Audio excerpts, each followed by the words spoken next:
Sveicināti! Šodien atkal mēs esam manā virtuvē un pastāstīšu, kā gatavot vienkāršas un veselīgas pusdienas, tikpat varbūt arī vakariņas. Un recepte būs sekojoša. Vispirms es ņemu vienu galviņu brokaļa, atkal šis daudzums paredzēts 2 cilvēkiem, vīriešu cilvēkam un sievietei, varbūt arī pat 3, 2 sievietes, viens lielāks ēdājs. Sagriežam brokali un svaigu brokali un tālāk liekam viņu blender krūzē.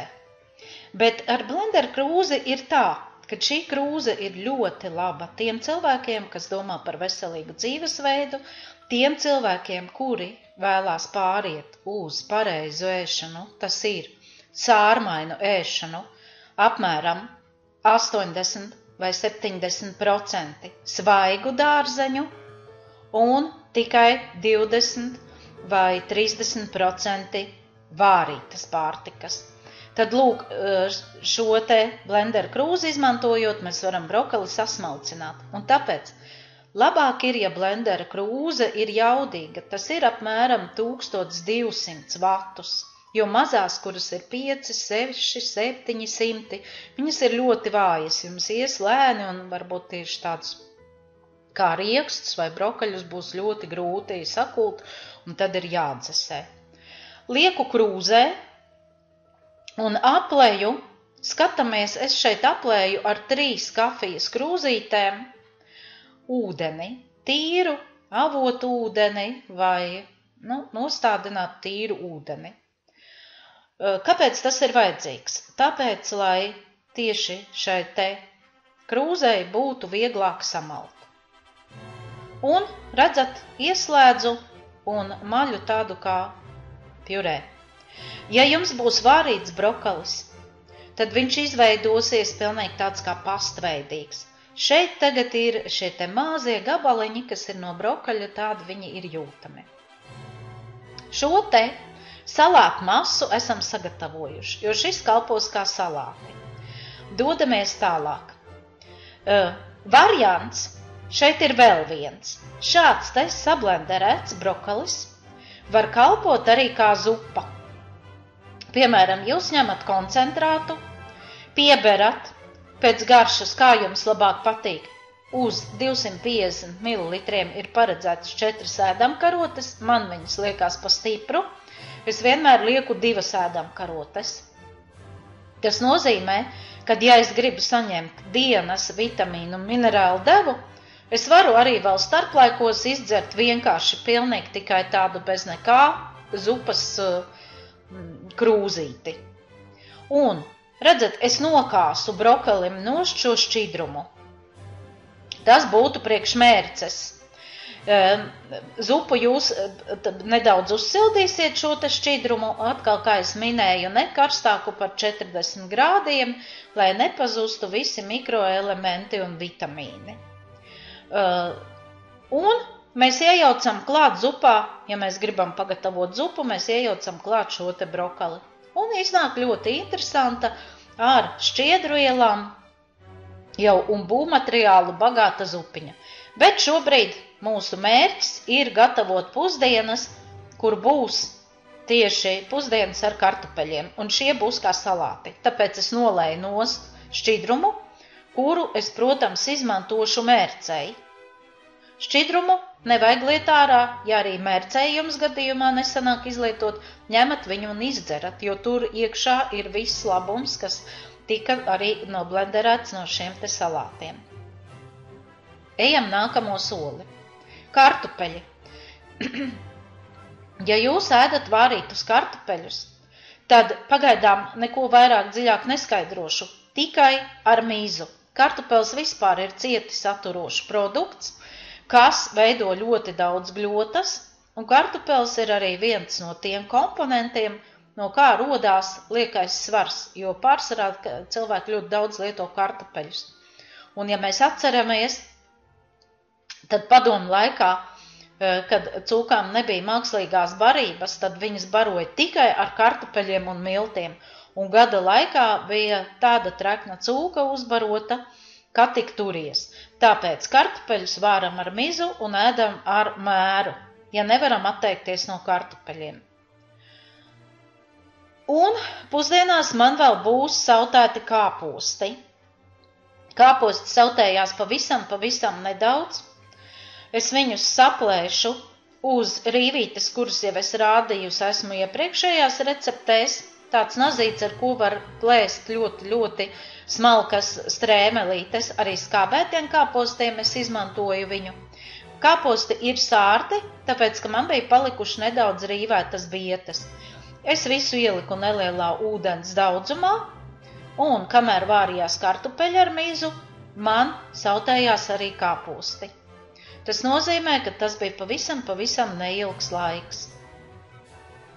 Nākamais solis, ko es daru pusdienām. Es lietoju un iesaku arī jums tagad šajā te kursā lietot no piena produktiem tikai gijas sviestu. Gijas sviesta recepte arī būs pieejama. Gijas sviestu var nopirkt arī veikalā, bet tur jau ir atkal ķīmiski piejaukumi un viņš vairs nav tīrs. Kas ir gijas sviests? Tas ir augstas kvalitātes sviests, kāds Lazdonas vai, Straupas varbūt netik labi, Latvijā bija Lazdonas sviests, kuru es kādreiz izmantoju. Viņš tiek vārīts un nosmelts viņam nost viss sliktums un apakšā arī vēl paliek. Un paliek, redzat, šāds te dzidrināts sviests. Vēl kas viņam ir ļoti labi. Viņam ir ļoti interesanta garša. Viņš dod tādu, ļoti interesantu un īpatnēju garšu. Es ielieku tikai ēdamkaroti. Ja 2 personām mēs varam ielikt pusotru. Teiksim, ēdamkaroti un 1 tejkaroti, maksimums tad 2 ēdamkarotes bez kaudzes šo te gijas sviestu, kurā mēs apcepam garšvielas. Jo garšvielas viņas tieši tajā sviestā ļoti ātri atverās. Man tur, piemēram, es izmantoju ajurvēdas garšvielas, daudz austrumu garšvielu, man tur ir sinepju sēkliņas, kā kuro reizi kurkumu, piemēram, par garšvielām mēs atkal parunāsim citā video. Vienalga jūs varat arī ielikt zaļus sīpolus, nedaudz apcepināt. Ar vienādi sakot, šādi te tas notiek. Un tagad es lieku kāpostus, bet kāpostus es noleju kāpostiem nost šķidrumu. Šo sautētos kāpostus es lieku tajā sviestā un apcepu. Ar nolieto šķidrumu šoreiz es gatavošu mērcīti pie kartupeļiem, jo mēs ejam uz veselīgu dzīvesveidu. Jūs sapratīsiet, kāpēc ir labi atteikties no treknām miltu mērcēm, kuras ir bagātināts ar saldu krējumu, ar skābu krējumu. To jūs visu uzzināsiet. Jo mērci mēs gatavosim tieši tikpat sātīgu un ejam tagad nākamajā solī. Mēs ņemam šo te šķidrumu, un tātad, ja mums ir 2 ēdāji, tad mums būs puslitrs šķidruma, ja pietrūkst nedaudz, mēs pieliejam no brokaļu šķidruma. Atkal temperatūrai jābūt ne augstākai par 40 grādiem šim te šķidrumam, un mēs iejaucam 2 personām 4 ēdamkarotes šo te sauso maisījumu. Kādu jūs gribat mērcītes garšu?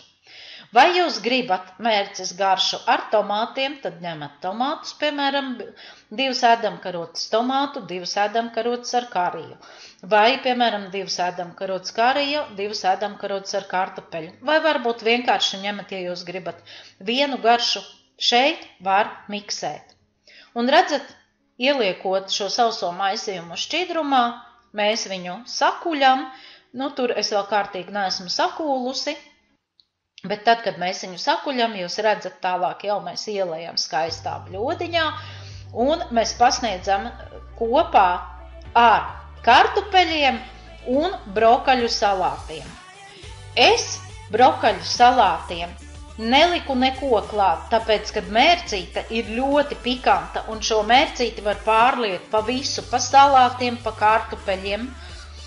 Mērce satur jau visas olbaltumvielas, kas ir nepieciešamas. Mērce satur visus vitamīnus, visus mikroelementus, šķiedrvielas, tāpēc šeit nekādas papildus taukvielas ēdienam vairs pievienot nevajag. Rezultātā jums ir ļoti garšīgas un sātīgas pusdienas.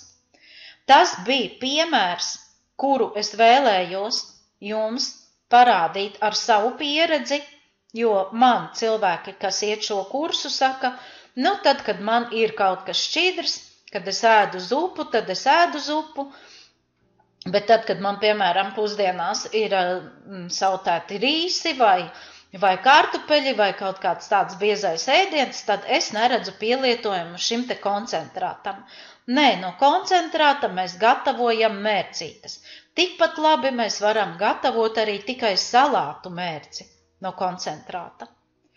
Un mēs iegūstam veselīgu vitamīniem un minerāliem, olbaltumvielām un šķiedrvielām bagātu pārtiku, atšķirībā no tās, ko mēs baudījām pusdienās, kad mēs bijām pieraduši ēst, tā kā mēs ēdām iepriekš. Sajūtu un atšķirību jūs jutīsiet uzreiz. Pēc šādām pusdienām jums būs enerģijas pieplūdums, būs viegluma sajūta un gribēsies lidot. Pretēji tam, kā parasti paēdot pusdienas, rodas smaguma sajūta, rodas miegainība, un tāds laiskums pēc pusdienām. Kāpēc tas tā? Mēs atkal to mācīsimies mūsu skolās. Ar jums kopā bija Ingūna, uz tikšanos nākamajās video receptēs.